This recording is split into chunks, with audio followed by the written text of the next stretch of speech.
До туристичного сезону вулицю Катерининську хочуть оновити. Для цього чиновники провели інспекцію та дійшли висновку. Необхідно відновити тротуарне покриття, зовнішнє освітлення, провалені та пошкоджені люки. Також хочуть повикорчовувати пні та зробити кишені для сміттєвих контейнерів.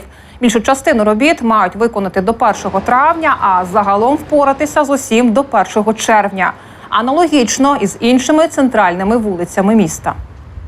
Основные задачи – это, конечно, пешеходные зоны, это покрытие на тротуаре, также это наружное освещение, наши мусорные контейнера, которые мы хотим это разместить в эко-боксы и